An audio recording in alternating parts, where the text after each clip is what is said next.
Welcome to Edible Gardening in the Bay Area, where I share my adventures in the garden and yard to table recipes. In today's episode, let's explore what thrives in an extra hot greenhouse in the summer months. The vegetable is Cochina grandis, also called as Tindora, ivy gourd, or scarlet gourd. Now let's head out to the garden and see how to grow these.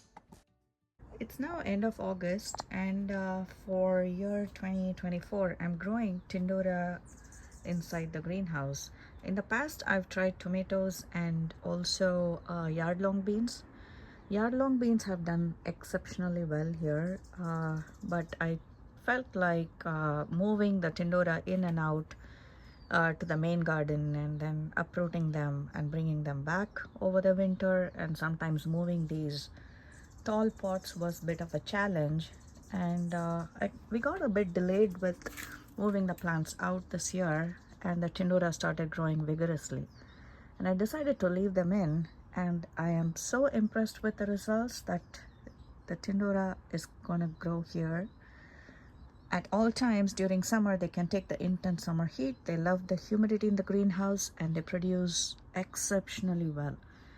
And I leave the greenhouse doors open and the vent open, so there's plenty of airflow. We have birds come in, and I have some flowers growing here as well. So I have about 12 containers here of Tindora, and one of them is in the ground. 12 of them, not all of them are mature size. Some of them are in smaller pots, 5 gallons and 3 gallons as well. One of them is in the ground there that you see, and they started at around the same time as when the ones in the pot woke up, so that was good assurance that I can put some more in the ground. And I have some ground space here, about 3 by 8 foot wide, 8 foot long bed.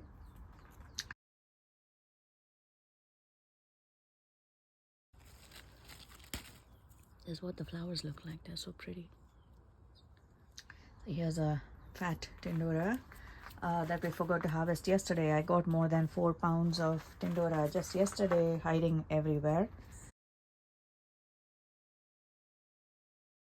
I'm overall impressed, and yesterday we put up the Hortonova trellis here because it was getting out of control and quite unruly and difficult to harvest. So the Hortonova trellis is what it is going to be for this year, and I'm going to see how this goes, and if I need to do something more permanent inside, which I would love to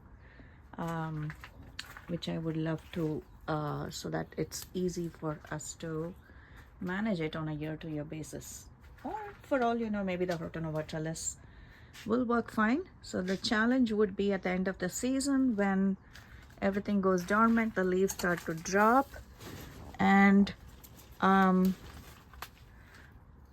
it will be a little bit difficult to yank these out and prune. So let's see how that goes, or I may have to remove the trellis in its entirety. I see the Tindora vine growing up, reaching out to the ceiling. It's probably going to spill over the outside of the greenhouse. Let's see. We are still in August, and I think these are going to continue to produce all the way through October, considering how protected these are in this space. Usually by late October, or sometimes during mid-October, we uproot the Tindora from the outside, we dig it up, bring it in, and all that work that's involved with growing these. Although they are supposed to be fine in our climate, zone 9B, they don't always do, because we get very wet, cold winter rain, and they don't seem to wake up. This seems to be a great option. I see some bees. Look at that. Look at that bee. I don't know if I can catch it on the video, but you can hear the buzz. Let's listen to the buzz. There you go. There it is.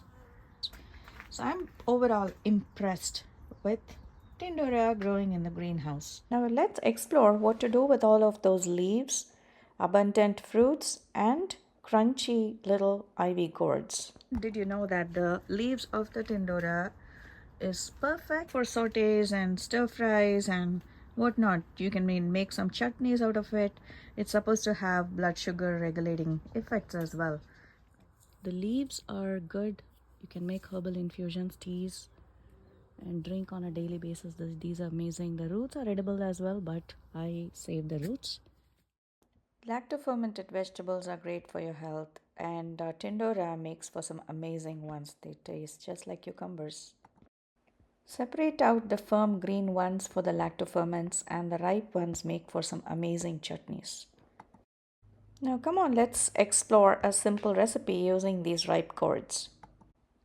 In a pan, add some oil, add some mustard, cumin, chana, fry until golden brown, add the Tindora, add a handful of fresh coconut, blend them all together, add heat and salt according to your taste, and enjoy this spread.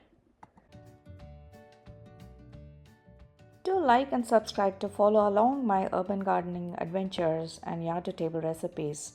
See you in the next one.